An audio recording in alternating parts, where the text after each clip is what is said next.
All right, welcome back to the channel, everyone. So today I was on YouTube and I seen that O'Malley he posted a vlog with Adesanya, and I was watching through it, and it was cool to see because obviously they're far from the same weight class. Adesanya's at 185, but they did a little light sparring, and they were throwing a lot of their little spinning techniques and all that, and it was cool to see. And you can tell they had a bit of chemistry as well, so I'm sure they became friends over that. And obviously, Adesanya, he has a lot of championship experience, and especially considering he's a striking heavy style, so O'Malley could probably learn a lot from him, but I don't think he was there for that long. So obviously, he's not going to reinvent the wheel with O'Malley, but maybe a few tips and tricks, especially dealing with a wrestler, because Adesanya, he had to face a few wrestlers in his day, back when he was like the dominant champion in Vittori and all that, but and a Cannoneer, or not Cannoneer, Derek Brunson, and obviously bantamweight's a lot higher skill level than middleweight, but still, having a striker champion's perspective is a very valuable thing because Adesanya, not only was he a champion, he was a dominant champion for a long time. So he knows what it takes to keep the belt. So if O'Malley can get the belt again, I'm sure Adesanya can give him a lot of mental advice and championship advice, because that's the thing. I feel like not only did O'Malley physically lose the fight against Merab, I think he mentally lost the fight against Merab as well. Aside from his moment at the end of the fight, he was really just kind of like, he looked defeated in there. And I watched it earlier today, and it was such a boring watch. I watched it on 2 times speed, but it is what it is. And then I seen on Instagram, Tim Welch, he posted a picture of Demetrious Johnson training with Sean O'Malley. And to me, that's even better than Adesanya, and it seems like it's recent as well. Because if you look at the pictures, O'Malley and Demetrious, he had him against the fence, and it looked like he was trading takedown defense, and he was drilling grappling. And to me, obviously, Demetrious Johnson, he wasn't there the whole time, but he can definitely give a lot better advice when it comes to the ground and grappling than Adesanya can. And not only that, Demetrious Johnson is a much more successful martial artist than Adesanya. And he's way more dynamic. He can do it all. Whereas Adesanya can just really only strike. He has good takedown defense, but that's the thing. Demetrious Johnson, I feel like he would be much more of a valuable person to have in camp. And I get Demetrious has a family and all that, and he probably has to go back to his kids, so he won't be there for a long, long time. But if I'm O'Malley, I'm trying to convince him to stay as long as possible. And once he leaves, honestly, I would say, hey man, can you be on my corner for the fight? Because that's the thing. Tim Welch, he's a great coach, and he's O'Malley's friend and all that. But I feel like having Demetrious Johnson there, especially in those later rounds, to give clear advice on how to win, because he's been there before. He's seen it all. I get Tim Welch was a fighter before, but Tim Welch was not a champion, let alone a dominant champion. And I feel like Demetrious Johnson might be the secret weapon O'Malley needs. And that's the thing. Demetrious, he can't transfer his skill set to O'Malley, especially in this short amount of time. But I feel like the little tweaks and little adjustments here and there, and only especially like mentally, I feel like that'll do the world for O'Malley. Because, like I said, O'Malley he wasn't getting like rocked or damaged that heavily, but it seemed like because that's the thing, he defended a few takedowns, and I get he was injured, but he kept O'Malley down there for so long, and it was hard to watch. And if Demetrious Johnson can help O'Malley drill like get-ups, and because that's the thing, I doubt O'Malley would ever submit Merab, because you're going to have to knock Merab down and really stun him in order to get one of those. Not only that, you've seen Merab stay in those positions where it's like the guy was having on the chokehold for so long, and Merab wasn't going anywhere. So to me, I'm like, nah. If anything, you're going to have to go get Merab in the body, because Merab, he never gets tired. And generally when fighters get tired, their hands kind of drop down later on in the fight, and that's when he can land like those Leon Edwards head kicks, right? But if I'm O'Malley, it's a great thing to have Demetrious Johnson and have a lot more urgency on the ground as well, because that's the thing.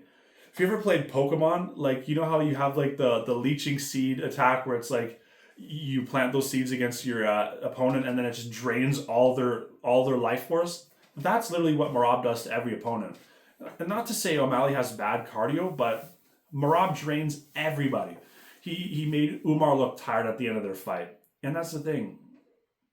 You do not want to go 5 rounds with Merab because if you're going 5 rounds with Merab, chances are you're going to be losing. So O'Malley definitely needs a lot more urgency. Not only that, he can learn a lot from the Jack Della Maddalena performance as well because Della Maddalena, he landed a flying knee and that did a lot of damage, but before that, he was constantly threatening the uppercuts and he was maintaining his space and he wasn't letting Bilal get comfortable at all and he was forcing Bilal to stand the whole time. And that's the thing. If you get Merab versus O'Malley in just a standing fight, O'Malley wins that all day.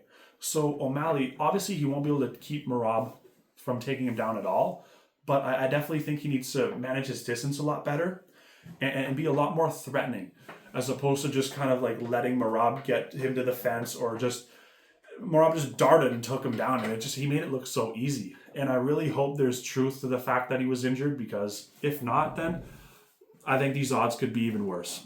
And not only that, you look at O'Malley's last fight. O'Malley last fought in September of 2024. Merab, he fought, obviously he was there, and then he fought against Umar in January of 2025. And that's the thing as well. I think Umar is a much better overall fighter than O'Malley. Obviously, O'Malley has a bit better knockout power and all that, but for Merab to get through Umar Nurmagomedov, where everyone was writing him off and thought he was going to win, like I said before, momentum is such a real thing. So Merab's confidence is going to be through the roof. And not only that, he dominated O'Malley in the last fight. So I think if O'Malley can really get his urgency going and have Demetrious Johnson in his corner, I feel like that might do a number mentally on Merab because that's the thing. I don't think Merab's going to be intimidated whatsoever. And Merab's definitely, he's desperately trying to sell this fight because there's literally no interest in it. He's like, okay, maybe strike with O'Malley and maybe O'Malley can beat me this time. And it's like, okay, whatever. And O'Malley's doing less than nothing to promote this fight. So if O'Malley loses, his star power is fucked. Because that's the thing. O'Malley's not a generally great trash talker, but this fight build up, he's just like, especially in the earlier press conference, he was just like, yeah, no, it's great. If you don't think I deserve it, don't watch. I don't care. Like, very nonchalant about everything. So O'Malley's back is against the wall for real this time. And if I'm O'Malley, he cannot afford to lose, as Moicano would say. So I'm literally pulling out all the tricks, dotting all the boxes. And if I can get Demetrious Johnson in that corner, that'd be amazing.